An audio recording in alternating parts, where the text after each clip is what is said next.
மேஷ ராசி முதல் மீன ராசி வரையிலான 12 ராசியினருக்கு இந்த வாரம், அதாவது ஆகஸ்ட் 31ஆம் தேதி முதல் செப்டம்பர் 6ஆம் தேதி வரைக்கும் எப்படி இருக்க போகுதுன்றதை தான் நம்ம பார்க்க போறோம். அது மட்டும் இல்லாம நேயர்களுடைய சந்தேகங்களுக்கு அவங்களுடைய ஜாதகத்தின் அடிப்படையில் ஜோதிட தீர்வுகளையும் கேட்டு தெரிஞ்சுக்க போறோம். இன்னைக்கு நம்ம நிகழ்ச்சிக்கு தமிழ்நாட்டின் 2 பிரபலமான ஜோதிட வல்லுநர்கள் நம்ம அரங்கத்திற்கு வருகை தந்திருக்கிறார்கள். முதலில் அவர்களை வரவேற்கலாம். முதலாவதாக உதாரண ஜோதிடர் திரு பீமராஜ ஐயர் அவர்கள். வணக்கம் சார். வணக்கம். அடுத்ததாக திருக்கோவிலூர் திரு ஹரிபிரசாத் சர்மா அவர்கள். வணக்கம் சார். நமஸ்காரம். முதலாவதாக மேஷ ராசியினருக்கு இந்த வாரம் எப்படி அமைய போகுதுன்றத கேட்டு தெரிஞ்சுக்கலாமா? பீமராஜ் ஐயர் சார் சொல்லுங்க. ஒவ்வொரு வாரமும் தொடக்கத்திலையும் மேஷ ராசியினருக்கு இந்த வாரமாவது சிறப்பான வாரமா இருக்காதா அப்படின்ற ஏக்கத்துல காத்துக்கிட்டு இருக்காங்க. இந்த வாரம் எப்படி இருக்க போகுது? மேஷராசி என்பவர்களுக்கு இந்த வாரத்தில் நிறைய தடைகள் வரும், இடையூறுகள் வரும். அதெல்லாம் சமாளித்து தான் நீங்கள் முன்னேறுற மாதிரி இருக்கும். நிறைய கஷ்டப்படுற மாதிரி இருக்கும். நம்ம எல்லாத்தையும் நமக்கு தேவையானதை நாம் தான் பண்ணிக்கணும், கஷ்டப்பட்டால் தான் கிடைக்கும் அப்படின்ற ஒரு மைண்ட் செட் வந்துடுச்சுன்னா உங்களுக்கு பெரிய அளவிற்கு மன ரீதியாக சஞ்சலம் இருக்காது. இந்த வாரத்தில் சுகாதிபதியாக இருக்கக்கூடிய சந்திரன் அஷ்டமத்தில் இருந்து தான் இந்த வாரமே தொடங்குகின்றதுனால வாரத்தினுடைய ஆரம்பம் உங்களுக்கு கொஞ்சம் ஸ்லோவாக தான் இருக்கும், மந்தமாக தான் இருக்கும். போக போக சரியாயிடும். சந்திரனுடைய கதி அப்படியே 9, 10, 11 வருது இல்லையா? அப்போது கொஞ்சம் கொஞ்சமாக நீங்கள் வளர்ச்சியை நோக்கி போக போகிறீங்க அப்படின்றது அர்த்தம். அதனால் இந்த வாரத்தை நீங்கள் செய்ய வேண்டிய ஒவ்வொரு விஷயத்தையும் உங்கள் மூலமாக மட்டும் செய்யணும் அப்படின்றத பிளான் பண்ணுங்கள். ஒருத்தரை நம்பி ஒருத்தரை சேர்த்து ஒரு விஷயத்த பிளான் பண்ண வேண்டாம். இந்த வாரத்தில் ஒரு விசேஷமான பலன் என்னென்னா, கடனை அடைக்கிறதுக்கான ஒரு சக்தி உங்களுக்கு கிடைக்கும். ராசியாதிபதி 6ல் இருந்து சனியுடைய பார்வையும் பெறார். அது புதனுடைய வீடாக இருக்குது. அப்போது கடனை எப்படி அடைக்கிறது, யாரெல்லாம் கடன் பட்டிருக்கிறீர்களோ அவர்களெலாம் கடன் அடைக்கிறது பற்றி சிந்திக்கலாம். கடனில் எனக்கு ஒன்றும் இல்லை அப்படின்னு சொன்னால் உங்களுடைய கடமைகளை நிறைவேற்றுவது பற்றி நீங்கள் சிந்திக்கலாம். அதெல்லாம் உங்களுக்கு அனுகூலமாக இருக்கும். இந்த வாரத்தில் ஆவணி மூலம்னு சொல்லக்கூடிய ஒரு விசேஷமான நாள் வருகிறது. அப்புறம் ஏகாதசி, பிரதோஷம், சிரவண விரதம், அப்புறம் ஓணம், அப்புறம் நடராஜர் அபிஷேகம், அனந்த விரதம்னு சொல்லக்கூடிய பண்டிகை நாட்கள், விரத நாட்கள்லாம் வருகிறது. 12 ராசி அன்பர்களுமே அந்தந்த நாட்களில் யாரால் விரதம் இருக்க முடியுமோ, கோயிலுக்கு போக முடியுமோ, அந்த நாட்களுக்கான தான தர்மங்களை செய்ய முடியுமோ அதெல்லாம் செய்து இந்த வாரத்தில் எல்லோருமே நல்ல பலனை அடையலாம். சார், மேஷ ராசியை தொடர்ந்து ரிஷப ராசினருக்கு இந்த வாரம் எப்படி இருக்க போகுது? சிறப்பான வாரமா இருக்க போதா இல்லை உங்க கூடுதல் கவனமா இருக்கணுமா சார்? ரிஷபராசி என்பவர்களுக்கு இந்த வாரம் அனைத்தும் சுலபமாக நடக்கும். ரொம்ப மகிழ்ச்சியாக நீங்கள் காணப்படுவீங்க. உங்களுடைய ராசியாதிபதியாக இருக்கக்கூடிய சுக்கிரன் ராசிக்கு 3ஆம் இடத்துல சஞ்சரிக்கிறார். அப்படி 3ஆம் இடம்னு சொல்லும்போது அந்த வீடு சந்திரனுடைய வீடாக இருக்கிறது. அந்த சந்திரன் மனோவேகம்னு சொல்லணும். ரொம்ப வேகமாக உங்களுக்கு நேரம் நாள் போகிற மாதிரி தெரியும். நிறைய பிஸியாக இருக்க போகிறீங்க அப்படின்றது அர்த்தம். 3ஆம் இடத்துல லக்னாதிபதியாக ராசியாதிபதியாக இருந்தால் நிறைய வேலை பார்க்கணும். நீங்களே தான் எல்லாத்தையும் பண்ணணும் அப்படின்றதுனால உங்களுக்கு டைம் நல்லா போயிடும். என்ன பண்ணாலும் அது நல்லபடியாக நடக்கும். ஏன்னா செய்யக்கூடிய விஷயங்களை மனமும் முழு மனதோடு திருப்தியாக நீங்கள் செய்ய போகிறீங்க. இதெல்லாம் உங்களுக்கு படிக்கிறது ரொம்ப கஷ்டமான பாடங்களோ, நிறைய முறை தேர்வு எழுதியும் கூட உங்களால் தேர்ச்சி பெற முடியலையோ, அதுக்கெல்லாம் இப்போ நீங்கள் ப்ரிப்பேர் பண்ணலாம். வேலைக்கு யாரெல்லாம் அட்டன் பண்ணி வேலை கிடைக்காம ரிஜெக்ட் பண்ணப்பட்டீர்களோ உங்களுக்கெல்லாம் வேலை கிடைக்கக்கூடிய அம்சமானது இருக்கிறது. உங்கள் ராசிக்கு 4ஆம் இடம் வலுத்து இருக்கிறதுனால ஏதாவது ஒரு குறிக்கோளோடு ஒவ்வொரு நாளும் நீங்கள் எழுந்து கொண்டா, இன்றைய நாளில் இதை செய்யணும் அப்படின்ற ஒரு குறிக்கோளோடு நீங்கள் எழுந்து கொண்டா அந்த நாளில் அதெல்லாம் உங்களால் செஞ்சு முடிக்க முடியும். அதுபோல் வேலை ரீதியாக உங்களுக்கு நிறைய கமிட்மெண்ட் இருக்குது, ஒரு ப்ராஜெக்ட் உங்களை நம்பி தான் இருக்குது, நீங்கள் தான் மற்றவங்களை வேலை வாங்கணும் அப்படின்னு சொன்னால் அதெல்லாம் இந்த வாரத்தில் சாதகமாக நடக்கும். நிறைய வேலை இருக்கும், நல்ல பலனும் கிடைக்கும். சார், ரிஷப ராசினர் இந்த வாரம் என்ன பண்ணாலும் நல்லதே நடக்கும்னு சொல்லி மகிழ்ச்சியை தரக்கூடிய வார்த்தைகளை சொல்லியிருக்கீங்கன்னு சொல்லலாம் சார். தொடர்ந்து மிதுன ராசினருக்கு இந்த வாரம் எப்படி அமைய போகுது சார்? மிதுன ராசி அன்பர்களுக்கு இந்த வாரத்தில் ஒவ்வொரு நாள்லேயும் நல்ல வெற்றிகள் கிடைக்க போகிறது. பண வரமும் சேரப்போகிறது. உங்களுடைய ராசியில் குருவுடைய சஞ்சாரம் இருக்கும்போது 2ஆம் இடத்துல சுக்கிரன் இருக்கார். அதனால் நல்ல எண்ணங்கள் அதிகமாக உங்களுக்கு ஏற்பட்டு கொண்டே இருக்கும். சுபர்களுடைய தொடர்பு சம்பந்தம் லக்னம் ராசியில் இருக்கும்போது அந்த சுபத்தன்மை, நல்ல எண்ணங்கள் அதிகமாக ஏற்பட்டு கொண்டு இருக்கும். நல்ல விஷயங்கள் நிறைய நடக்கும். நல்ல சுபகாரியங்கள்லாம் போய் கலந்துக்கலாம். சுபகாரியம் தொடங்குவது பற்றி நீங்கள் பிளான் பண்ணலாம். கோயில் குளங்களுக்கு சென்று வரலாம். தர்ம காரியங்களில் ஈடுபடலாம். பிள்ளைகளுக்கு, வயோதிகர்களுக்கு என்னெல்லாம் ஆசைப்படுறீங்களோ அதெல்லாம் உங்களால் செய்ய முடியும். நீங்கள் விரும்பிய பொருட்களை வாங்கி மகிழ முடியும். வீட்டு உபயோகப் பொருள் வாங்கலாம். வாகன யோகங்கள் கிடைக்கும். இப்படியாக இந்த வாரம் அனுகூலமாக இருக்கும். சார், மிதுன ராசினருக்கு இந்த வாரம் எப்படி அமைய போகுதுன்னு சொல்லியிருக்கீங்க. தொடர்ந்து மற்ற ராசினருக்கான வார பலன்களை பார்க்கறதுக்கு முன்னாடி நேரொருவர் சந்தேகம் கேட்டிருக்காங்க. என்னன்னு பார்க்கலாம் சார். திராவிட மணி நாமக்கல்ல பிறந்திருக்காங்க சார். பிறந்த தேதி 13/8/1992, பிற்பகல் 1:45 மணிக்கு பிறந்திருக்காங்க. ஐயா, நான் இன்ஜினியரிங் படித்துவிட்டு கொல்கத்தாவில் பணிபுரிந்து வருகிறேன். நல்ல சம்பளம் இருந்தாலும் எனக்கு இன்னும் திருமணம் ஆகவில்லை. திருமண தாமதமாவதற்கு என்ன காரணம்? திருமணம் எப்போது நடக்கும்னு கேட்டிருக்காங்க சார். ஜாதகர் வந்து அவிட்ட நட்சத்திரம் முதல் பாதம் மகர ராசியில் பிறந்திருக்காரு. லக்னம் வந்து விருச்சிக லக்னமாக இருக்குது.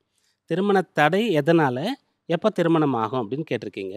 திருமண தடை எதனால் அப்படின்னா உங்களால் தான் அப்படின்னு சொல்லலாம், அல்லது உங்களுடைய குடும்பத்தாரால் அப்படின்னு சொல்லலாம். ஏன்னா உங்கள் லக்னம்னு சொல்லக்கூடியது விருச்சிகம்னு பார்த்தோம். லக்ன அதிபதியாக இருக்கக்கூடிய செவ்வாய் லக்னத்திற்கு 7ஆம் இடத்துல சுக்கிரன் வீட்டில் இருந்து லக்னத்தை பார்க்குறார்.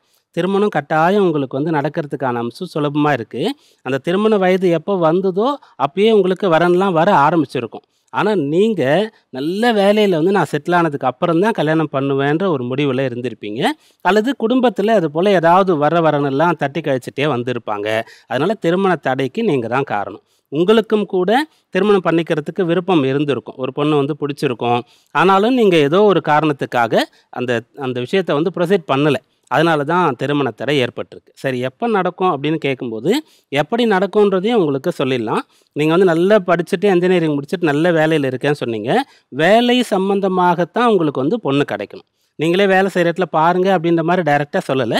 ஆனால் உங்களுடைய அந்த வேலை நிமித்தமாக உங்களுக்கு வந்து பொண்ணு கிடைக்கக்கூடிய அம்சம் இருக்கிறது. உங்கள் மூலமாக தான் கிடைக்கணுன்ற அம்சமும் இருக்குது. உங்களுக்கு பிடிச்சி உங்களுக்கு வந்து ஓகேன்னு சொல்லி நீங்கள் விரும்பக்கூடிய ஒரு இடத்துல இருந்து தான் பொண்ணு வரும்.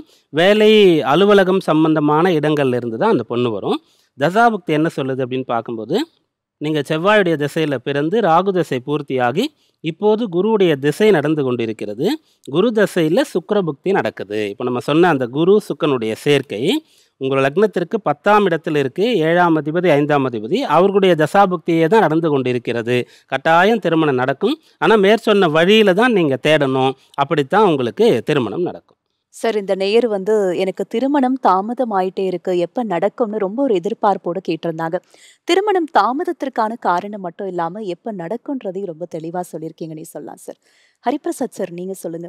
நம்ம நிகழ்ச்சியில நிறைய நேயர்கள் கேட்கக்கூடியது, திருமணம் தாமதம் ஆயிட்டே இருக்கு, 40 வயது கடந்து எனக்கு திருமணம் தள்ளி போயிட்டே இருக்கு, இதுக்கு என்ன காரணம் அப்படின்னு.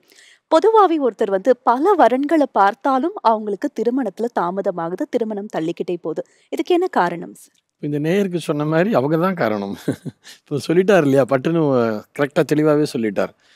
ஜாதகத்திலே திருமண தடை என்பது எங்கேயோ யாருக்கோ ஒருத்தருக்கு தான் இருக்கும். 100ல் ஒருத்தரும் கூட இல்லை, 500ல் ஒருத்தருக்கு இருந்தாலே அதிகம். அப்படி தான் ஜாதக ரீதியாக தோஷம் இவர்களுக்கு வந்து திருமண தடைங்கிறது இருக்கும். ரொம்ப காலம் கழிச்சு தான் திருமணம் நடக்குங்கிற மாதிரி ஜாதகத்தில் விதி எல்லாமே இருக்கும். அதுவும் உண்டு, நான் இல்லைன்னு சொல்ல வரல. ஆனால் எங்கே பார்த்தாலும் இதே சூழல் இருக்கு இல்லையா, பெண்கள் கிடைக்காம அலையிறது. இதுக்கெல்லாம் காரணம் சமூக சூழல் மட்டும்தான். நாம் பார்க்கின்ற நோக்கம்தான். இது போக காலத்தை விட்டு விடுகிறோம். அது சரியா இருக்கா, இது சரியா இருக்கா, இவங்க சரியா அவங்க சரியா, நமக்கு ஒத்து வருமா வராதான், இப்படி எல்லாமே அந்த காலத்தில் பார்த்தாங்க. யாருமே பார்க்கலையே. சரி, பொண்ணு அங்கே இருக்குது, பையன் இங்கே இருக்கா, ரைட்டு, 2 குடும்பமும் பார்த்துக்கிட்டாங்க. ரைட், குடும்பம் நமக்கு ஒத்து வருமா வராதா, இதோட நிறுத்திக்கணுமே தவிர இவங்க இன்றைக்கு வந்து நான் வேலை செய்கிற இடத்துக்கு அந்த பொண்ணு வரணும். இப்போ இவரே வந்து உதாரணத்திற்கு இவங்களை கேட்டாலே சொல்லுவாங்க, கல்கத்தா வரைக்கும் பொண்ணு வரமாட்டேங்குது, பொண்ணு பெங்களூரில் வேலை பார்க்குது, அது எப்படி கல்கத்தாக்கு வரும் அப்படிங்கிற மாதிரி இஷ்யூஸ்லாம் இருக்கும். அப்படிங்கிறதுனால தான் அவர் அதற்கு ஒரு ஆலோசனையும் சொன்னார். உங்களுடைய உத்தியோகம் சார்ந்த ஒரு பெண்ணாக இருப்பார்னு சொல்லிட்டு இன்னொரு சூசகமான ஒன்றும் சொன்னார். நான் நீங்கள் வேலை பார்க்குற இடத்துல ஒரு பொண்ணை தேடுங்கன்னு நான் சொல்லலை அப்படிங்கிறதையும் சொல்லிட்டார். இன்னும் இதை விட பெருசாக வரும், லம்பா கிடைக்கும்னா பெருசாக ஒன்றுமே கிடைக்காம போயிடும். ஆக இந்த நேரத்தை விட்டுவிடக்கூடாது. அதற்காக இவருடைய ஜாதகத்திலே இவருக்கு திருமண தோஷம் உடைய ஜாதகர் அல்ல. 7ல் செவ்வாய், அதனால் செவ்வாய் தோஷம், அதெல்லாம் ஒரு தோஷமும் கிடையாது. சந்தோஷம்தான் இருக்கும். அழகாக திருமணத்தை நடத்துங்கள்னு இந்த நேயருக்கு சொல்கிறோம். ஒரு சில பேருக்கு கலத்திர தோஷங்கிறது இருக்கும். அது கொஞ்சம் 100ல் 10 பேர் கூட இருக்கும். அந்த கலத்திர தோஷத்தினால் என்ன ஆகும்னு சொன்னால் கண்டிப்பாக திருமணம் என்பது நடக்கும். ஆனால் பிரச்சனை என்பது வரும். மனைவியோட ஏதோ ஒரு பிரச்சனை, இல்லை கணவரோட ஏதோ ஒரு பிரச்சனை. அந்த பிரச்சனையை எப்படி ஹேண்டில் பண்ணணுங்கிறத முதல்லையே கல்யாணத்துக்கு முன்னாடியே ஜோசியத்தை போய் கேட்டு தெரிஞ்சுக்க வேண்டியது. பிரச்சனை இருக்குன்னும் பொழுது அதுக்காக கல்யாணம் பண்ணாமல் இருக்க முடியாது, இல்லை தப்பிக்கவும் முடியாது. ரைட், நமக்கு பிரச்சனை வரும்னு இருக்கு, அப்போ நமக்கு இப்படித்தான் கணவர் அமைவார் அல்லது இப்படித்தான் மனைவி அமைவார்னு இருக்கும் பொழுது அதை ஏற்றுக்கொண்டு குடும்பம் நடத்த பழகி கொள்ள வேண்டும், மனதை தயார்படுத்தி கொள்ள வேண்டும். இதைத்தான் ஜோதிடர் உங்களுக்கு ஆலோசனையாக சொல்வார். ஆக எப்படி ஒரு எஜுகேஷனுக்காக ஜாதகத்தை பார்க்க போறீங்களோ அதே மாதிரி எஜுகேஷன் முடிக்க போகிற நேரத்திலேயே பொண்ணாக இருந்தாலும் சரி, பையனாக இருந்தாலும் சரி, அவன் வேலைக்கு போனாலும் சரி, போகலனாலும் சரி, கல்யாணத்தை சரியான வயசில் நடத்தணும்னு சொன்னால் உடனே ஜாதகத்தை எடுத்து விடுங்கள். முவ்வெட்டில் செய்யாத திருமணம்னு நம்முடைய முன்னோர்கள் எத்தனையோ தடவை சொல்லி வச்சுட்டாங்க. சூப்பர் ஸ்டார் கூட ஒரு பாட்டிலேயே சொல்லிட்டார், 8 8 மனுஷா வாழ்க்கை பிரிச்சுக்கோன்னு சொல்லிட்டு, 3ஆம் எட்டில் செய்யாதது திருமணம் அல்லன்னு சொல்லிட்டார். அவரும் சொல்லியிருக்கார், எல்லோருமே சொல்லி இருக்கிறார்கள்னும் போது அதை தயவு செய்து கவனத்திலே கொண்டு 24வது வயசு வரும்பொழுதாச்சும் ஜாதகத்தை கையில் எடுத்துருங்கோ. எடுத்து பார்த்தெல்லாம் நிச்சயமாக எல்லோருக்கும் அந்தந்த வயதிலே திருமணம் என்பது நடந்துவிடும். சார், நம்ம நிகழ்ச்சியின் மூலமாக நேயர்கள் அனைவருக்கும் நல்ல ஒரு அட்வைஸை கொடுத்துருக்கீங்கன்னு சொல்லலாம் சார். அடுத்ததாக கடக ராசினருக்கு இந்த வாரம் எப்படி அமைய போது, என்ன மாதிரியான பலன்கள்லாம் காத்துக்கிட்டு இருக்குன்றத கேட்டு தெரிஞ்சுக்கலாமா? பீமராஜையர் சார் சொல்லுங்க, கடக ராசினருக்கு இந்த வாரம் எப்படி அமைய போகுது? கடகராசி என்பர்கள் இந்த வாரம் சந்தோஷமாக இருக்க போகிறீங்க, நிம்மதியாக இருக்க போகிறீங்க, உற்சாகமாக இருக்க போகிறீங்க. நிறைய பணம் வரும், வேலை நல்லா போகும், நல்லா படிக்க முடியும், குறிப்பாக நல்லா ஆரோக்கியமாக உங்களால் இருக்க முடியும். உங்களுடைய ராசியில் சுக்கிரனுடைய சஞ்சாரம் இருக்கிறது. கடகராசிக்கு சுக்கிரன் நல்லது பண்ணுவாரா? பாதகாதிபதி அதெல்லாம் இருந்தாலும் கூட அவருடைய மற்றொரு ஸ்தானம் சுகஸ்தானம், அந்த இடத்திற்கு அதிபதி. அவர் ஒரு சுபர், தனித்து ராசியில் இருக்கார். அப்போ அவருடைய தன்மை வந்துடும். காலையில் எப்படி சூரியன் இருக்கிறதோ, மாலை நேரத்தில் இரவு நேரத்தில் எப்படி சந்திரன் இருக்கிறதோ, அதுபோல் ஒரு ராசியில் இருக்கக்கூடிய ஒரு கிரகத்தினுடைய தன்மை அந்த நபருக்கு வந்துடும். நீங்கள் படிக்கிறீங்க, வேலை பண்ணுறீங்கன்னா கூட உற்சாகமாக அதை பிடிச்சி தான் செய்வீங்க. நிறைய பேர் என்ன பண்ணுவோன்னா, 5 நாள் அந்த 2 நாள் எப்போ வரும் வீக்கெண்டுன்னு காத்துக்கிட்டு வருத்தத்தோடையே சோர்வாக இருப்போம். அந்த 2 நாள் ஜாலியாக இருப்போம். அப்போ நம்ம வாழ்க்கையில் பெரும் பகுதி நம்ம கஷ்டத்தில் தான் இருக்கும். இது போன்ற சிந்தனைகள்லாம் அந்த சந்திரன் ஏற்படுத்தி கொடுப்பார். அவர் கடக ராசி, நீங்கள் சந்திரன் அதிபதி, அந்த இடத்துல சுக்கிரன் இருக்கார். ஆனால் இந்த வாரம் கஷ்டப்பட்டாலும் கூட அதை ஏற்றுக்கொண்டு கஷ்டப்படுவீங்க. அதாவது வேலை நிறைய இருந்தாலும் கூட அதனால் உங்களுக்கு பாதிப்பு எதுவும் இருக்காது. இந்த வாரத்தில் முக்கியமான விஷயங்கள்லாம் அதனால் நீங்கள் தொடங்கலாம். அவரவருடைய விருப்பத்திற்கு ஏற்றவாறு முக்கிய காரியங்கள், பெரிய காரியங்கள்லாம் செய்கிறதுக்கான பிளான்லாம் கூட நீங்கள் போடலாம். எதை செய்தாலும் மனநிறைவோடு செய்யக்கூடிய வாரமாக இந்த வாரம் அமையும். சார், கடக ராசியை தொடர்ந்து சிம்ம ராசினருக்கு இந்த வாரம் எப்படி அமைய போகுது? வீட்லையும் வெளியையும் அவங்களுடைய சூழல் எவ்வாறு இருக்க போகுது? சிம்மராசி என்பர்களுக்கு ராசியில் ராசியாதிபதி சூரியனுடைய சஞ்சாரம் இருக்குது. சந்திரன்னு சொல்லக்கூடியவர் ஒவ்வொரு நாளும் நமக்கு எப்படி போகும் அப்படின்றத சொல்லக்கூடியவராக இருக்கார். அவர் 4, 5, 6, 7ஆம் இடங்களில் இந்த வாரத்தில் சஞ்சரிக்க போகின்றார். 4ஆம் இடத்துல இருக்கும்போது உங்களுக்கு செலவுகள் கொஞ்சம் இருக்கும். அவர் விரையாதிபதியாக இருக்கார், 4ஆம் இடத்துல இருக்கார். அப்போ தேவைக்கு குடும்ப செலவுகளாக இருக்கட்டும், ஏதாவது பொருட்கள் வாங்குறதா இருக்கட்டும், ஏதாவது பொருட்களை பழுது நீக்கிறதுக்கு, சர்வீஸ் கொடுக்கறதுக்கு, ரிப்பேர் பண்ணுறதுக்காக இருக்கட்டும், வாகனங்களை சர்வீஸ் கொடுக்கறதா இருக்கட்டும், இப்படிப்பட்ட செலவெல்லாம் நீங்கள் திட்டமிடலாம். நம்மால் நம்முடைய குடும்பத்திற்கு என்ன பண்ண முடியும், எவ்வளோ சேர்த்து வைக்க முடியும், அதெல்லாம் நீங்கள் சிந்திக்கலாம். அப்போ இந்த வாரம் பணம் சார்ந்து உங்களுடைய எண்ணங்கள் இருந்து கொண்டு இருக்கும். நிறைய நல்ல விஷயங்களை உங்களால் செய்ய முடியும். உங்களுடைய தேவைகள் அனைத்தையும் சிறப்பாக செய்து கொள்ள முடியும். குடும்ப நபர் தேவையை, குழந்தைகள், வாழ்க்கை துணை, இவர்களுடைய தேவையெல்லாம் பூர்த்தி செய்ய முடியும். பயனுள்ள நல்ல வாரமாக இந்த வாரம் உங்களுக்கு அமைய போகுது. சார், சிம்ம ராசினருக்கான வார பலன் மட்டும் இல்லாமல் அவங்க என்னென்ன செயல்களை செஞ்சா நல்லதுன்றதையும் தெளிவுபடுத்திருக்கீங்கன்னே சொல்லலாம் சார். தொடர்ந்து கன்னி ராசினருக்கு இந்த வாரம் எப்படி அமைய போகுது சார்? கன்னி ராசி என்பவர்களுக்கு ராசியாதிபதியாக இருக்கக்கூடிய புதன் ராசிக்கு 12ஆம் இடத்திற்கு இப்போ வந்திருக்கார்.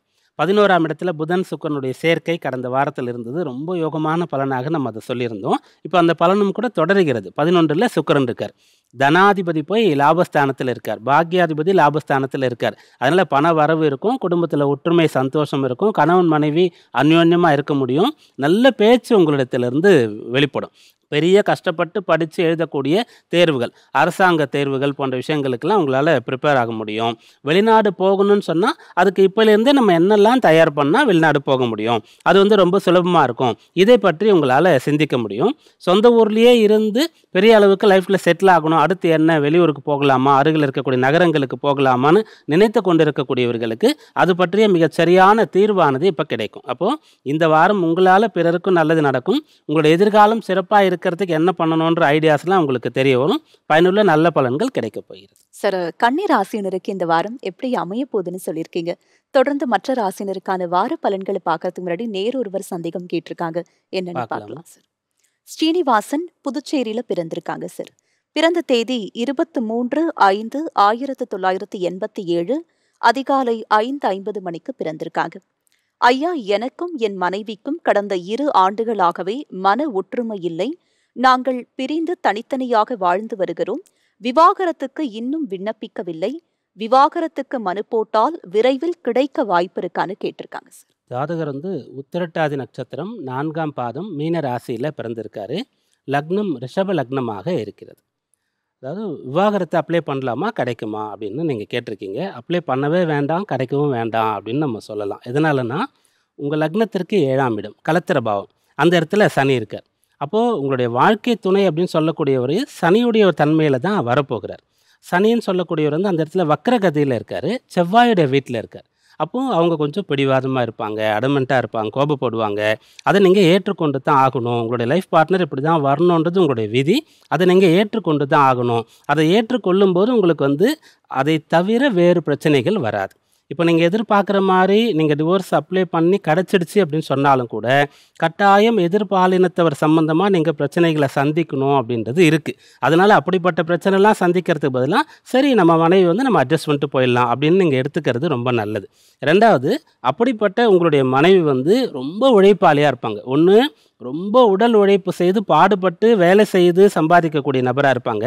இல்லைன்னா நல்லா படித்து நல்ல வேலைக்கு போகக்கூடியவங்களாக இருப்பாங்க. அது ரெண்டாவது, அவங்க நேர்மையாகவும் இருப்பாங்க.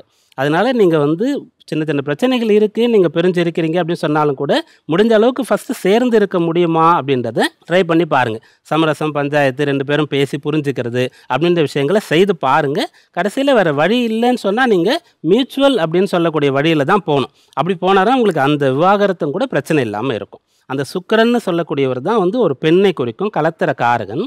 உங்கள் லக்னத்திற்கு 12ஆம் இடத்துல செவ்வாயுடைய வீட்டில் தான் அவர் இருக்கார். அந்த 7ஆம் அதிபதி செவ்வாய் வந்து லக்னத்திற்கு 2ஆம் இடத்துல இருக்கார். இந்த சுக்கிர திசையில் கட்டாயம் உங்களுக்கு வந்து ஒரு பெண் துணை தேவைப்படும். சுக்கிர திசை சின்ன வயசுலேயே நடந்ததுன்னு சொன்னால் எப்பயும் அந்த குழந்தை வந்து அம்மாவோடையே சேர்ந்து இருக்கும். அதே போல் வந்து கொஞ்சம் வளர வளர உடன் பிறந்த சகோதரிகளோடையே சேர்ந்து அந்த பையனோ அந்த பொண்ணோ இருப்பாங்க. சுக்கிரன் திசை யாருக்கெல்லாம் நடக்குதோ அவங்க வந்து பெண்களுடைய துணை இல்லாமல் இருக்க முடியாது, அல்லது வந்து சாதிக்க முடியாது. அதனால் நீங்கள் வந்து இப்போ நடக்கிற சுக்கிர திசையும் அதையே தான் குறிக்குது. அதில் ராகு திசை அதே மாதிரி அதில் ரொம்ப காம்ப்ளிகேட் பண்ணாமல் 2 பேரும் ஓகே மனமு வந்து சேர்ந்து இருக்கிறோம் அப்படின்றது ஒரு கண்டிஷன். இல்லை 2 பேரும் சேர்ந்து மனமு வந்து ஓகே நாங்கள் பிரிஞ்சு போகிறோம் மியூச்சுவலாக அப்படின்னு சொன்னால் நீங்கள் விவாகரத்தை அப்ளை பண்ணலாம், கிடைக்கும். சார், இந்த நேயர் வந்து கேட்ட கேள்விக்கான பதில் மட்டும் இல்லாமல் அவங்களுக்கு ஒரு நல்ல அட்வைஸையும் நீங்கள் கொடுத்துருக்கீங்கன்னே சொல்லலாம் சார். ஹரிபிரசாத் சார், நீங்க சொல்லுங்க. விவாகரத்து பிரச்சனைன்றது சமீப காலமா ரொம்ப அதிகரிச்சிட்டு இருக்க ஒரு பிரச்சனையா இருக்கு. நிறைய குடும்பங்கள்ல பிரச்சனை வர்றதும் சுமூகமா போறதும் வழக்கமான ஒண்ணுதான். ஆனா விவாகரத்து வரைக்கும் போறதுக்கு ஜோதிட ரீதியான காரணங்கள்னா என்ன சார்? கலத்திர தோஷம்ங்கிறது தாம்மா. நம்ம போன நேயருக்கு சொல்லும்போது கூட நம்ம சொல்லியிருந்தோம். இந்த கலத்திர தோஷம் அப்படிங்கிறது ஒருவருடைய ஜாதகத்தில் இருக்கும் பொழுது, அதாவது இந்த கலத்திர ஸ்தானத்திலே வேறு ஏதாவது இந்த அசுப கிரகங்கள்னு சொல்லப்படக்கூடிய சனியோ அல்லது ராகுவோ அல்லது கேத்துவோ ஒரு செவ்வாயோ அல்லது ஒரு சூரியனோ, அதுவும் வேறு மாதிரி இப்போது இந்த ஜாதகருக்கு கூட பார்க்கும்போது சனி வக்ரபலம் பெற்றிருக்கிறார் அப்படிங்கிற மாதிரி சொன்னார். அந்த மாதிரியான ஒரு விஷயங்கள் இருக்கும் பொழுது இப்படித்தான் மனைவி வருவார் அப்படிங்கிற ஒரு விஷயங்கிறது இருக்கும். அது இவருக்கு மாத்திரம் சொல்லலை, நிறைய பேர் ஜாதகத்தில் அது மாதிரி. இப்போ 7ஆம் இடம் சுத்தமாக இருந்துச்சுன்னா பிரச்சனையே இல்லை. அதில் சுபகிரகமே இருந்தாலும் கூட ஒரு குரு மட்டுமே உட்கார்ந்துருந்தா கூட அந்த குருவானவர் வக்ரம் பெற்றிருந்தால் அது வேறு மாதிரியான பலனை கொடுத்து விடும். அதே குரு வந்து ஒரு ராகுவனுடைய சாரமோ அல்லது சனியினுடைய சாரமோ பெற்றிருந்தாலும் பிரச்சனைங்கிறது வரத்தான் செய்யும். அதனால் வந்து 7ஆம் இடம் சுத்தமாக இருக்காங்கிறத பார்த்துக்க வேண்டியது. அதே மாதிரி 7ஆம் பாவகத்திற்கு அதிபதியானவர் நல்ல இடத்துல இருக்கிறாராங்கிறதையும் பார்க்கணும். இதெல்லாம் பார்த்துட்டு தான் தீர்மானம் பண்ணணும். இப்படித்தான் வரும் அப்படிங்கிறத முதல்ல ஜோதிடத்தை போய் தெரிஞ்சுக்குங்க. ஒரு தர்மத்தின்படி திருமணத்தை நடத்தியிருக்கிறோம், 1000 பேர் சொல்லி, அது 1000 பேருக்கு சொல்லின்னு சொன்னா இல்லையா, 1000 பேர் வந்து கல்யாணத்தில் வாழ்த்தி திருமணத்தை நடத்தியிருக்கும் பொழுது இன்னாருக்கு இன்னார்னு ஏற்கனவே இறைவன் தீர்மானித்து வச்சுருப்பார். அதில் போய் நம்ம கிராஸ் பண்ணி இந்த மாதிரி ஒரு விவாகரத்தை பண்ணுறோம் அப்படின்னு சொன்னால் அதனால் பலனே இல்லை. சட்டம் வேண்டுமானால் பிரிக்கலாம், சாஸ்திரம் பிரிக்காது. அத்தனை பேர் சாட்சியா, அக்னி சாட்சியாக ஒருத்தன் கல்யாணம் பண்ணியிருக்கான்னு சொன்னால் விவாகரத்து பண்ணி என்ன பண்ண போகிறா? இப்போ நல்ல அட்வைஸ் கொடுத்தார். நீங்கள் விவாகரத்து பண்ணவும் வேண்டாம், இதுவும் இப்படி தான் இருக்குன்னு உங்களுக்கு தெரிஞ்சு போச்சு, இப்படித்தான் இருக்க போகிற, அட்ஜஸ்ட் பண்ணிக்கோங்கோ. இவர் அப்படி விவாகரத்து அப்ளை பண்ணால் கூட அவ்வளவு சீக்கிரம் அந்த பெண் ஒத்துக்கொள்ள மாட்டார், அதில் சந்தேகமே இல்லை. ஏன்னா சனி வக்ரம் பெற்றிருக்கும் பொழுது அந்த மனைவியானவர் ரொம்ப அழுத்தக்காரியாகவே இருப்பார்கள். அதே நேரத்தில் அவர்களை குறை சொல்லவும் முடியாது. குறை என்பது இவரிடத்திலே இருக்கிறது. இவருக்கு 12ஆம் பாவத்தில் போய் இவருக்கு 2 கிரகங்களுடைய சேர்க்கை உட்கார்ந்துருக்கும் பொழுது அதுக்கு தகுந்தாற்போல் எதிர்பார்ப்புகளை குறைத்து கொண்டு நம்ம வாழ்க்கையை துவங்கும் பொழுது நிச்சயமாக நான் ஏன் இந்த விவாகரத்தை பற்றி ரொம்ப வலியுறுத்தி சொல்கிறேன்னா, விவாகரத்துங்கிற வார்த்தையை உச்சரிப்பதே பாவம், அதை மனதிலே சிந்திப்பது மகாபாவம். அதை யோசிக்கவே கூடாது. இவருக்கு இவர் தான். நமக்கு அந்த பெண்ணை கரம் பிடிக்கும் பொழுது மந்திரம் சொல்கிறா. என்ன சொல்கிறா? மாங்கல்யம் தந்துனா அனேனா மம ஜீவன ஹேத்துனா கண்டே பத்னாமி சுபகே தொஞ்சீவ சரதசதம் அப்படிங்கிற மந்திரத்தை நம்ம அது கொஞ்சம் விளையாட்டாக கூட சொல்லிட்டு இருக்கோம். மாங்கல்யம் தந்துனானே, மாங்கல்யம் தந்துனானே, மாங்கல்யம் தந்துனா அனேனா அப்படின்னு சொல்லி இதை பிரித்து சொல்லி தருவார் வாத்தியார் மாங்கல்ய தாரணம் பண்ணும் பொழுது. அதுக்கு என்ன அர்த்தம்னா, அது ஒரு உறுதிமொழி. நீயும் நானும் இணை பிரியாமல் வாழ்வதற்காக, அதுவும் எத்தனை ஆண்டு காலம்? 100 ஆண்டு காலம் வாழ்வதற்காக. தொம்ஜீவ சரதசதம்னு சொல்றா. 100 ஆண்டு, 100 கார்காலத்தை நீயும் நானும் ஒன்றாக இணைந்து வாழ வேண்டும் என்பதற்காக உன்னுடைய கழுத்திலே இந்த மாங்கல்யம் பொருந்திய இந்த கயிற்றினை கட்டுகிறேன்னு சொல்லிட்டு ஒரு உறுதிமொழியை சொல்றாரு. அது மந்திரம் இல்லை, அது உறுதிமொழி. அப்படி சொன்ன உறுதிமொழியை நாமே மீறலாமா? நல்லா யோசிச்சு பாருங்க. சொன்ன வார்த்தையை காப்பாற்றணும் இல்லையா? அதுவும் அந்த பெண்ணிற்கு 1000 பேர் முன்னிலையிலே அக்னி சாட்சியா சொல்லியிருக்கோன்னும் பொழுது இந்த வார்த்தையை காப்பாற்ற வேண்டும். ஆக விவாகரத்துங்கிற வார்த்தையே யாருமே உச்சரிக்க கூடாதுங்கிறது தான் அடியனுடைய பிரார்த்தனை. அடுத்ததாக துலா ராசியினருக்கு இந்த வாரம் எப்படி அமைய போகுதுன்றத கேட்டு தெரிஞ்சுக்கலாமா? பீமராஜ் ஐயர் சார் சொல்லுங்க, துலா ராசியினருக்கு இந்த வாரம் சாதகமான வாரமா இருக்க போதா இல்ல எப்படி அமைய போகுது சார்? துளாராசி அன்பர்களுக்கு இந்த வாரம் அற்புதமாக இருக்க போகிறது. இந்த வாரத்தில் நீங்கள் தொட்டதெல்லாம் பொண்ணாக போகுது அப்படின்னு சொல்லலாம். அந்த அளவிற்கு சாதகமான பலன் இருக்கிறது. ராசியாதிபதி சுக்கிரன் 10ஆம் இடத்துல கேந்திர பலத்தில் இருக்கார். ரொம்ப நல்ல விஷயம். ஆண்டுகோள்கள் உங்களுக்கு வழக்கம் போல் சாதகமாக இருந்து கொண்டு குருவுடைய பார்வையின் ராசிக்கு கிடைக்கிறது. லாப ஆதாய ஸ்தானத்தில் 3 கிரகங்கள் இருக்குது. சந்திரனுடைய கதி 2ஆம் இடத்துல தொடங்கி 5ஆம் இடத்துல பூர்த்தி ஆகுது. 2ஆம் இடத்துல சந்திரன் இருக்கார், அவர் ஜீவனாதிபதி. ஜீவனஸ்தானத்தில் சுக்கிரன் இருக்கார். பணம் வரும் அப்படின்னு சொல்லலாம். வேலை மூலமாக உங்களுக்கு பணம் வரும் அப்படின்னு சொல்லலாம். குடும்பத்திற்காக உங்களால் டைம் ஸ்பெண்ட் பண்ண முடியும், பணம் செலவு செய்ய முடியும், குடும்ப நபர்களை திருப்திப்படுத்த முடியும், அவங்களுக்கு பிடிச்சதெல்லாம் செய்யலாம், அவங்களுக்கு ஏதாவது வாக்கு கொடுத்துருந்தால் அதை நிறைவேற்றலாம். இன்னொரு வழியில் வழக்கமாக வர்றதை தாண்டி அடிஷ்னலாக ஒரு இன்கம் வேணும்னு சொன்னால் அதற்கான முயற்சிகளை பண்ணலாம். இப்படியாக உங்களுக்கு அனுகூலமான பலன் இருக்கிறது. வாரம் தான் போயிட்டுருக்கு, நல்ல பலன் சொல்லிட்டு தான் இருக்கிறீங்க, எங்களுக்கு ஒன்றும் நடக்கலை அப்படின்னு கூட ஆதங்கப்படலாம். அப்போ என்னென்னா, நீங்கள் முதல்ல நம்பணும். இப்போ நம்ம இந்த பலன் சொல்கிறோம் அப்படின்னு சொன்னால் ஒரு ஸ்கிரிப்ட் எழுதி வச்சு ஒரு நாடகம் போல், ஒரு திரைப்படம் போல் நம்ம அதை எடுக்கிறதோ படிக்கிறதோ கிடையாது. கிரகங்கள் இருக்க நம்ம சொல்கிறோம், நம்பினா உங்களுக்கு நடக்கும். தசாபக்தி சாதகமாக இருந்தால் முழுமையாக நடக்க போகுது, இல்லைன்னு சொன்னால் கொஞ்சம் கஷ்டப்பட்டால் நடக்கும், அவ்வளோதான். அதனால் யாரெல்லாம் என்ன தேவைகளை விருப்பங்களை கொண்டிருக்கிறீர்களோ அதையெல்லாம் நிறைவேற்ற முற்படலாம், முயற்சிக்கலாம், நல்ல பலன்கள் கிடைக்கும். சார், ஒரே வார்த்தையில சொல்லிட்டீங்க, பொன்னான காலம் துலா ராசினருக்கு அப்படின்னு. தொடர்ந்து விருச்சிக ராசினருக்கு இந்த வாரம் எப்படி அமைய போகுது சார்? விருச்சிக ராசி என்பர்கள் வேலை சம்பந்தமாக இருக்கக்கூடிய பிரச்சனைகள்லாம் சரி செய்ய முடியும். வேலை செட்டே ஆகலை, பிடிக்கவே இல்லை அப்படின்னு சொன்னால் தைரியமாக முடிவு எடுத்து வேலை மாற்றத்தை நீங்கள் செய்யலாம். அதற்கான அம்சம் இப்போ சாதகமாக இருக்கிறது. உங்களுடைய ராசிக்கு ஜீவனஸ்தானத்தில் கேது வந்த பிறகு இப்போ சூரியன் வந்திருக்கார், புதனும் சேர்ந்திருக்கார். அதனால் பிடிக்காத வேலையை ரொம்ப கஷ்டப்பட்டு செய்கிறேன், ஏன் விடியுதுன்ட்டு எனக்கு இருக்குது, ஏன் திங்கக்கிழமை வருதுன்னு இருக்குது, எனக்கு அடிமை வேலை மாதிரி என்ன இருக்குது, நான் எவ்வளோ தான் கஷ்டப்பட்டாலும் அங்கே ஒரு ரெகக்னேஷனும் எனக்கு இல்லைன்னு சொல்லி யாரெல்லாம் புலம்புறீங்களோ, கஷ்டப்படுறீங்களோ, சில பேர் அழுதுட்டு கூட இருப்பீங்க. ஏன்னா குடும்பத்துக்கு நிறைய கமிட்மெண்ட் இருக்கும். நீங்கள் வேலைக்கு போனால் தான் நடக்கும், நீங்கள் வேலையை விட்டுட்டு அதை நினச்சி கூட பார்க்க முடியாதுன்ற மாதிரிலாம் இருக்கும். அப்படிப்பட்டவர்கள்லாம் துணிந்து வேலை மாற்றத்தை நீங்கள் செய்யலாம். இருக்கக்கூடிய ஊர்லேருந்து வேற ஒரு ஊருக்கு போகணும், இடமாற்றம் செய்யணும்னு சொன்னால் அது பற்றி நீங்கள் முடிவெடுக்கலாம். பிஸ்னஸ் செஞ்சிட்ருக்கீங்க, செட் ஆகலை, சுத்தமாக எல்லாத்தையும் வைண்ட் அப் பண்ணிவிட்டு வேலை தேடணுமா, அதை நீங்கள் செய்யலாம். அப்படியாக மாற்றங்களை தைரியமாக நீங்கள் செய்யலாம். அஷ்டமத்தில் குரு வந்த பிறகு 10ஆம் இடத்துல கேது வந்த பிறகு நீங்கள் மாற்றத்திற்கு உட்படணுன்ற விதி. இதுக்கு முன்னாடி என்ன செஞ்சிட்ருக்கீங்களோ அதை கண்டினியூ பண்ணுறது கஷ்டம். அப்போது யாருக்கெல்லாம் அந்த விஷயம் தசாபக்தியும் தொடர்பு பண்ணி வந்துருச்சோ அந்த மாற்றம் சம்பந்தமான முடிவு, பிஸ்னஸ் சம்பந்தமாக, வேலை சம்பந்தமாக, இருப்பிடம் சம்பந்தமாக நீங்கள் எடுக்கலாம். அது இந்த வாரத்தில் உங்களுக்கு பலனை தரும். சார், விருச்சிக ராசினருக்கான வார பலன்கள் மட்டும் இல்லாம அவங்க இந்த வாரம் என்னென்ன செயல்கள்லாம் செய்யலான்றதையும் தெளிவுபடுத்திருக்கீங்கன்னே சொல்லலாம் சார். தொடர்ந்து தனுசு ராசினருக்கு இந்த வாரம் எப்படி அமைய போகுது சார்? தனுர் ராசி அன்பர்கள் வழக்கமாக நீங்கள் மற்றவங்களுக்கு உபதேசம் பண்ணக்கூடியவர்களாக இருந்தால் இப்போ பெரியவங்க சொல்லக்கூடிய விஷயங்களை நீங்கள் கேட்கணும். 9ஆம் இடம் வலுத்து இருக்கிறது. 9ஆம் இடத்துல சூரியன், கேது இருந்தாங்க. இப்போ புதன் வந்து சேர்ந்திருக்கார். 3 கிரகங்கள் 9ஆம் இடத்துல இருக்கு. அப்பா என்ன சொல்றாரோ அதை கேளுங்க. அப்பா ஸ்தானத்துல இருக்கக்கூடியவங்க சொல்றத கேளுங்க. ஆசிரியருக்கு கட்டுப்பட்டு இருங்க. உயரதிகாரி, முதலாளிக்கு கட்டுப்பட்டு இருங்க.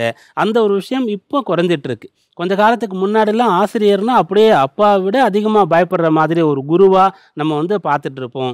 அதே போல் வேலை பண்ணால் ரொம்ப வருஷங்கள் வந்து ஒரே இடத்துல வேலை பார்த்து நன்றி, விசுவாசம்ன்ற வார்த்தைகள்லாம் அந்த இடத்துல இருக்கக்கூடியதாக இருக்கும். இப்போல்லாம் வந்து ஓனர் யாருன்னு கூட தெரியாது.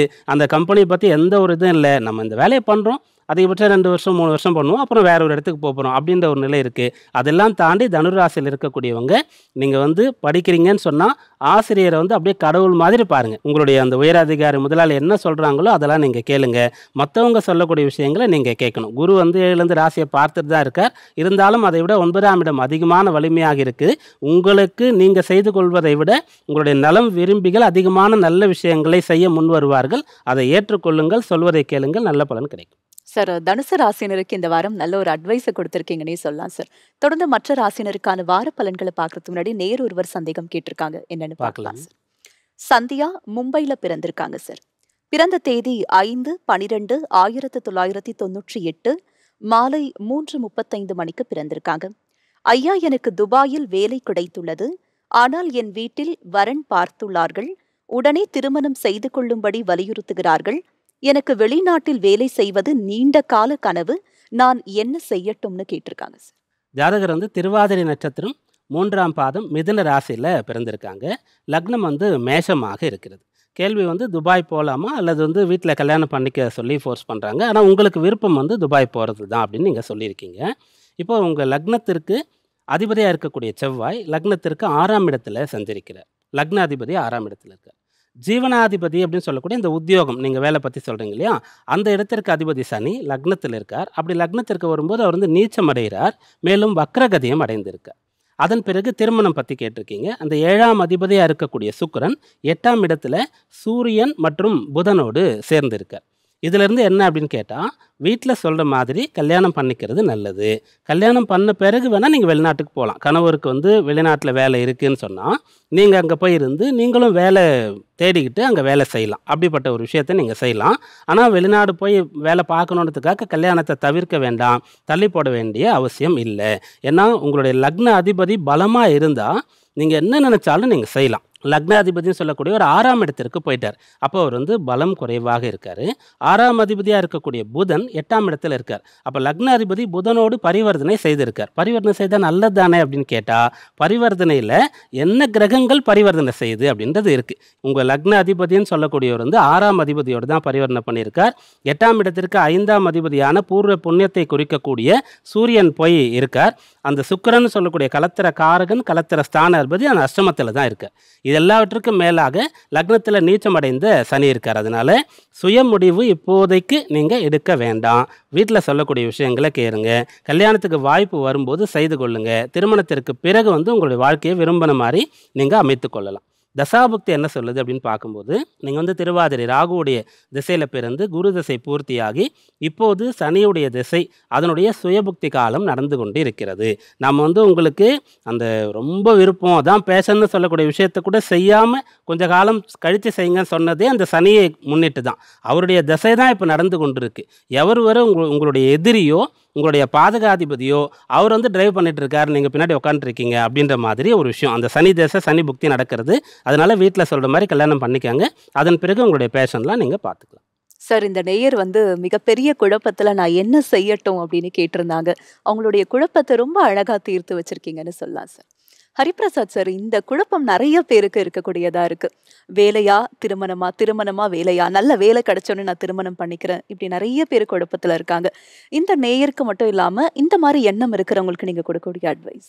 வேலையா திருமணமா அப்படிங்கிறது ஜாதகமே சொல்லிடும். கண்டிப்பாக நிச்சயமாக சொல்லும். இப்போ இந்த பெண்ணிற்கு பார்த்தோம்னா, இந்த பெண்ணையே நம்ம உதாரணத்துக்கு எடுத்துக்கிறேன். நான் இந்த பெண்ணையே உதாரணத்துக்கு எடுத்துக்கும் பொழுது, லக்னாதிபதி 6ல் இருந்தாலே வாழ்க்கையில் போராடுவான்னு ஃபஸ்ட்டு லைனே எழுதிடலாம். ஒரு டாபிக் இந்த கரெக்டாக அந்த ஒரு டாக் லைன் சொன்னால் ஒரே வரியில் பலன் சொல்லணும்னா, லக்னாதிபதி 6ல் இருந்தாலும் 6ஆம் பாவத்திற்கு அதிபதி லக்னத்தில் இருந்தாலும் வாழ்க்கையில் போராடுவார். அதனால் போராடினால் ஜெயிக்க முடியுமா அப்படிங்கிறதையும் ஜாதகமே சொல்லிடும். நிச்சயமாக உங்களால் ஜெயிக்க முடியும். லக்னத்துக்கு அதிபதி செவ்வாயாக இருக்கார். செவ்வாய் போய் 6ல் உட்காந்துட்டு இருக்கோம். நிறைய பேர் வந்து கன்னி செவ்வாயா அது பாழாயிடுச்சு அப்படிங்கிற மாதிரிலாம் சொல்லுவாங்க. அப்படிலாம் இல்லாமல் உங்களுக்கு அதை தாங்கக்கூடிய மனோபலம் அப்படிங்கிறது வந்துடும். இவங்க ஏற்கனவே வேலை பார்த்து கொண்டிருக்கிற பெண்ணாகத்தான் இருக்கிறார்கள். ஆனால் அந்நிய தேசத்தில் ஒரு வேலை கிடச்சிருக்கு, அதனால் எனக்கு அந்நிய தேசத்தில் போய் வேலை பார்க்குறதுங்கிறது பேஷனாக இருக்கிறதுனால நான் அந்நிய தேசம் போகணும்னு ஆசைப்பட்றேன், இந்த நேரத்தில் வீட்டில் கல்யாணம் பண்ணிக்கோன்னு சொல்கிறாங்கிறது தான் இந்த பெண்ணுடைய கேள்வியாக இருக்கிறது. நீங்கள் திருமணத்தை இங்கேயே பண்ணிக்கிங்க, அவங்க வீட்டில் சொல்கிற மாதிரி கல்யாணத்தை பண்ணிக்கிங்கிற அட்வைஸை கொடுத்துட்டார். அதே நேரத்தில் நிச்சயமாக நீங்கள் வேலை பார்ப்பீர்கள், அந்த சந்தேகமே வேண்டாம். ஆனால் அந்த வேலையானது உங்களுக்கு உள்ளூர் வேலையாகத்தான் இருக்கும், அதில் சந்தேகமே இருக்காது. ஏன்னா 10ஆம் பாவத்திற்கு அதிபதி போய் லக்னத்திலேயே உட்காந்துருக்கார். எப்படி நம்ம லக்னாதிபதி 6ல் இருந்தால் வாழ்க்கையில் போராடுவார்னு சொன்னோமோ, அதே மாதிரி லக்னாதிபதி 10ல் இருந்தாலும் அல்லது 10ற்கு அதிபதி வந்து லக்னத்தில் இருந்தாலும் இவர்கள் கடைசி வரை இறுதி மூச்சு வரை உழைத்து கொண்டு தான் இருக்க வேண்டும். இதே மாதிரி அமைப்பு அந்த நாளில் இருந்திருக்கும். அந்த நாளில் இருக்கும்போது இந்த குடும்பத்துக்காகவே அந்த பெண்மணி உழைத்திருப்பார். கடைசி வரைக்கும் வேலை வேலை வேலைங்கிற மாதிரி உழைச்சுட்டே இருந்திருப்பார். ஆனால் இந்த பெண் வேலை பார்க்கக்கூடிய பெண். திருவாதிரைங்கிறது ஒரு பவர்ஃபுல்லான ஸ்டார். அதனால் வந்து எங்கே யார் எப்படிங்கிறதெல்லாம் அந்த பெண்ணோட கரெக்டாக தீர்மானம் பண்ண முடியும். அவர்கள் குணத்தை நன்றாக புரிந்து கொள்ள முடியும். இதெல்லாம் புரிஞ்சுக்கிட்டு இடத்திற்கு தகுந்தாற்போல் தன்னை மாற்றிக்கொள்ளக்கூடிய திறனும் அந்த பெண்ணிடத்தில் இருக்கும். லக்னாதிபதி போய் 6ல் போயிட்டு 7ஆம் பாவத்திற்கு அதிபதியும் 8ல் அப்படின்னு வரும் பொழுது, அதே மாதிரி பாக்கியாதிபதின்னு சொல்லப்படக்கூடிய கிரகங்கள்லாம் அந்த 8ல் போய் உட்காந்துட்டு இருக்கணும் பொழுது உனக்கு அதிர்ஷ்டம் என்பது துணை புரியாது. லைஃப் பார்ட்னர் கூட நீ வந்து ரொம்ப எதிர்பார்ப்புகளை வைத்து கொள்ளாதே. உன்னை அப்படியே சென்டிமெண்டலாக அப்படியே தாங்கி பிடிப்பார், உன்னை அப்படியே ரொம்ப நல்லா பார்த்துப்பாருங்கிற மாதிரிலாம் எதிர்பார்க்காதே. இப்படித்தான் அமையும், அதற்காக நான் திருமணம் செய்து கொள்ள மாட்டேங்கிற மாதிரி இருக்கக்கூடாது. ஒரு விஷயம் நம்ம கஷ்டப்படணும்னு இருந்தால் அதை அனுபவித்துத்தான் தீர்க்க வேண்டும். அதனால் அதை ஏற்றுக்கொள்ளுங்கள். இங்கே வேலையா திருமணமான்னு வரும்பொழுது நிச்சயமாக நீங்கள் வேலை பார்ப்பீர்கள். திருமணம் செய்து கொண்டு போனால் கூட அங்கேயும் நீங்கள் வேலையை பார்ப்பீர்கள். உங்கள் காலில்தான் நீங்கள் நிற்க வேண்டும், அதுதான் உங்களுக்கு சரியாக இருக்கும். ஆனால் அதே நேரத்திலே இந்த நேரம் நீங்கள் கண்டிப்பாக திருமணத்தை செய்து கொள்ள வேண்டும். நல்ல அட்வைஸ் கொடுத்துருக்கார். ஏன்னா இந்த நேரத்தை விட்டுட்டோம்னா அப்புறம் நமக்கே திருமண வாழ்க்கையின் மீது கொஞ்சம் கொஞ்சமாக பற்றில்லாமல் போய்விடும். பொதுவாக இந்த மாதிரி எல்லாருக்குமே ஒரு சந்தேகம்னு வரும்பொழுது நான் ஏற்கனவே சொன்ன மாதிரி வயதை விட்டு விடாதீர்கள். அந்தந்த வயதிலே திருமணத்தை நடத்த வேண்டும். திருமண யோகம் இந்த நேரத்திலே வந்து விட்டதா, நமக்கு இப்போ இந்த பெண்ணுக்கே சனி திசையே நடந்தாலும் கூட நிச்சயமாக ஒரு திருமண தடையை ஏற்படுத்த மாட்டார். உனக்கு ஜீவனம் அப்படிங்கிற வாழ்க்கை எப்படி உனக்கு உத்தியோகம்ங்கிறத ஒரு ஸ்திரப்படுத்தி கொடுக்குறாரோ, ஸ்திரமான உத்தியோகமே பார்ப்பார்னு சொல்லலாம். நிலையான உத்தியோகத்தை இந்த பெண்ணானவர் பார்ப்பார். ஏன்னா கடைசி வரைக்கும் வேலை பார்ப்பார்னு சொல்லிட்டோம். ஆக உனக்கு ஸ்திரமான உத்தியோக ஸ்திரத்தன்மை என்பதும் உண்டு. இதே மாதிரி கல்யாணத்தையும் பண்ணிக்கோங்கிற மாதிரி தான் ஒவ்வொருவருமே அவரவருடைய ஜாதகத்திலே நமக்கு நேரம் சாதகமாக இருக்கிறதா, இந்த நேரத்தில் பார்த்து பண்ணிக்க வேண்டியது. ஆனால் அந்த வரக்கூடிய லைஃப் பார்ட்னருடைய குணம் எப்படி இருக்கும் என்பதை பார்த்துக்கணும். உன் ஜாதகத்தை பொறுத்த வரைக்கும் நீ வேலை பார்த்து தான் குடும்பம் நடக்கணுங்கிற அவசியம் இல்லை. நீ போகிற இடமே நல்ல வசதி வாய்ப்போட சௌகரியமாக இருக்கும். நீ அங்கே போய் அந்த குடும்பத்தை ஆளுகின்ற ஒரு திறனை பெற்றிருப்பாய். அப்படிங்கிற மாதிரி இருக்கும்போது அந்த அட்வைஸையும் நம்ம கொடுத்துட முடியும் ஜாதகத்தில் பார்த்து. 7ஆம் பாவம் என்பது வலுப்பெற்றிருக்கும். 7ஆம் பாவத்திற்கு அதிபதி ஒரு 2ல் இருக்கார். நல்ல சௌகரியமாக நல்ல வசதி வாய்ப்புடன் கூடிய ஒரு இடத்துல போய் நீ கல்யாணம் பண்ணிட்டு போயிடுவேன். அங்கே போய் உன் குடும்பஸ்தானம்ங்கிறது உனக்கு பலமாக இருக்கிறது. லக்னாதிபதியும் 2லே இருக்காருன்னு சொன்னால் நீ குடும்பத்தை நிர்வகிக்கக்கூடிய திறனை பெற்றிருப்பாய்ங்கிற அட்வைஸையும் ஒரு ஜோதிடரால் அந்த ஜாதகத்தை பார்த்தே சொல்லிவிட முடியுமா. அடுத்ததாக மகர ராசியினருக்கு இந்த வாரம் எப்படி அமைய போகுது, என்ன மாதிரியான பலன்கள்லாம் உங்களுக்கு காத்துக்கிட்டு இருக்குன்றத கேட்டு தெரிஞ்சுக்கலாம். பீமராஜிகர் சார் சொல்லுங்க, மகர ராசியினருக்கு இந்த வாரம் எப்படி அமைய போகுது? மகர ராசி என்பவர்களுக்கு இது மகத்தான வாரமாக அமையப் போகின்றது. சந்திரனுடைய கதி இந்த வாரத்தில் வந்து ராசிக்கு லாபஸ்தானத்தில் தொடங்கி தனஸ்தானத்தில் பூர்த்தி ஆகிறதுனால இந்த வாரம் அனுகூலமாக இருக்கும். உங்களுடைய ராசிக்கு 6ஆம் அதிபதியாக இருக்கக்கூடிய புதன் 8ல் இருக்கார். 8ஆம் அதிபதி சூரியன் அங்கேயே இருக்கார். 12ஆம் அதிபதி குரு 6ஆம் இடத்தில் இருக்கார். 6, 8, 12 சம்பந்தமான தொடர்பு ஏற்பட்டு கொண்டு இருக்கிறது. இது நாள் வரைக்கும் நீங்கள் வந்து பெரிய அளவிற்கு ஒன்றுமே பண்ணுறதுனா கூட திடீர்னு ஒரு விஸ்வரூபம் எடுக்கக்கூடிய அளவிற்கு உங்களுடைய கல்வியில், வேலையில், பிஸ்னஸில் உங்களுக்கு வந்து நல்ல விஷயங்கள் நடக்கும். நோய்வாய்ப்பட்டவர்கள் வந்து அதிலேருந்து மீண்டு வர்றது கஷ்டம். மருத்துவரே நினைத்து இருந்தாலும் கூட இப்போ மீண்டு வர முடியும். பெரிய அளவிற்கு கடனில் முழுகிட்டீங்கன்னு சொன்னாலும் அதிலிருந்து மீண்டு வர முடியும். அப்படியாக உங்களை வந்து தத்தளித்து கொண்டிருக்கக்கூடியவரை தூக்கி விடக்கூடிய அளவிற்கு ஒரு கை வர மாதிரி இந்த வாரம் சாதகமாக இருக்குது. பயன்படுத்திக்கங்க, நல்ல பலன் நடக்கும். சார், தொடக்கத்திலே சொல்லிட்டீங்க மகர ராசினருக்கு மகத்தான வாரம் அப்படின்னு. தொடர்ந்து கும்ப ராசினருக்கு இந்த வாரம் எப்படி இருக்க போது, கவனமா இருக்கணுமா இல்ல சிறப்பான வாரமா அமைய போதா? கும்பராசி என்பர்கள் இந்த வாரம் முழுக்க கடமையிலேயே கண்ணும் கருத்துமாக கவனமாக இருக்க வேண்டியது அவசியம். 10ஆம் இடத்துல சந்திரன் தொடங்கி இந்த வாரத்தில் ராசியில் வந்து பூர்த்தி பண்ணுறார். 7ஆம் இடத்துல 3 கிரகங்களுடைய சஞ்சாரம் இருந்து கொண்டு இருக்கிறது.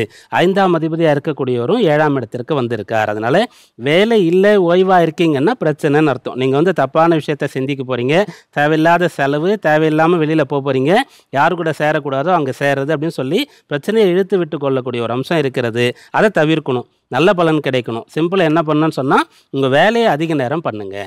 வேலையை முடிச்சிட்டிங்களா, பயனுள்ள விஷயங்களை படிக்கிறது, கற்றுக்கிறது, அப்படிலாம் முடியல என்டர்டெயின்மெண்ட் தான் கூட தனியாக வீட்டில் உட்காந்துட்டு கூட ஓடிடியில் படம்லாம் பார்த்துட்ருங்க. மற்றபடி வந்து வெளியில் போய் சுற்ற வேண்டாம், தேவையில்லாத செலவு வேண்டாம்.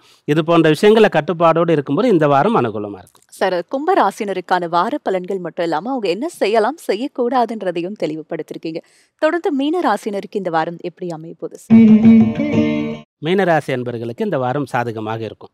நல்லவர்களுடைய துணையானது உங்களுக்கு கிடைக்கும். நல்ல நண்பரை வந்து இப்போ நீங்கள் வந்து அடையலாம். அதே போல் வெளியூர் வெளிநாடுலாம் போனவங்களுக்கு வந்து தனித்து விடப்படக்கூடிய ஒரு நிலை இருந்தால், நீங்கள் ரூம் ஷேர் பண்ணிக்கிறதுக்கு யாராவது தேடுறீங்கன்னு சொன்னால், அவரே வந்து ரொம்ப நல்ல பையனாக இருப்பார், நல்ல பொண்ணாக இருப்பாங்க. பொண்ணாக இருந்தால் நல்ல ஃப்ரெண்டு கிடைப்பாங்க, நல்ல வழிகாட்டி கிடைப்பார், நல்ல குரு கிடைப்பார். வீட்டில் பெரியவங்க சொல்லக்கூடிய விஷயங்கள் எல்லாம் ஏற்றுக்கொள்ளக்கூடிய மனப்பக்குவத்தோடு நீங்கள் இருப்பீங்க. 9ஆம் இடத்துல சந்திரன் இருந்து இந்த வாரம் தொடங்குகின்றது. மேலும் உங்களுடைய ராசிக்கு 6ஆம் இடத்துல சூரியன், புதன், கேதுடைய தொடர்பு ஏற்பட்டிருக்கிறது. அதனால எதெல்லாம் பிரச்சனைன்றது உங்களுக்கு தெரிஞ்சிடும். அதெல்லாம் அவாய்ட் பண்ணுவீங்க. நல்ல விஷயங்களை கேட்டு தெரிந்து கொண்டு செய்து நல்ல பலனை பெற முடியும். சார், நம்ம நிகழ்ச்சியினுடைய நிறைவு பகுதிக்கு வந்திருக்கிறோம் சார். இவ்வளோ நேரமா 12 ராசினருக்கான வார பலன்கள் மட்டும் இல்லாம நேயர்களுடைய சந்தேகங்களுக்கு விரிவான விளக்கத்தையும் தெளிவான விளக்கத்தையும் கொடுத்திருக்கீங்க. நன்றி சார். நன்றி. நமஸ்காரம். என்ன நேயர்களே, இந்த வாரம் நம்ம நாளை நமதே நிகழ்ச்சியில அறிவும் ஜோதிடம் பகுதியில தமிழ் ஜோதிடத்தை பத்தியும் 12 ராசினருக்கான வார பலன்கள் மட்டும் இல்லாம நேயர்களுடைய சந்தேகங்களுக்கு அவங்களுடைய ஜாதகத்தின் அடிப்படையில் ஜோதிட தீர்வுகளையும் கேட்டு தெரிஞ்சுக்கிட்டோம். இதே மாதிரி உங்களுக்கும் சந்தேகங்கள் இருந்தா உங்களுடைய பெயர், ஊர், பிறந்த தேதி, பிறந்த நேரம், பிறந்த ஊர் இது எல்லாத்தையும் கீழே கொடுக்கப்பட்டிருக்க வாட்ஸ்அப் நம்பருக்கு மறக்காம அனுப்புங்க. உங்க ஜாதகத்தின் அடிப்படையில் ஜோதிட தீர்வுகளை கேட்டு தெரிஞ்சுக்கலாம்.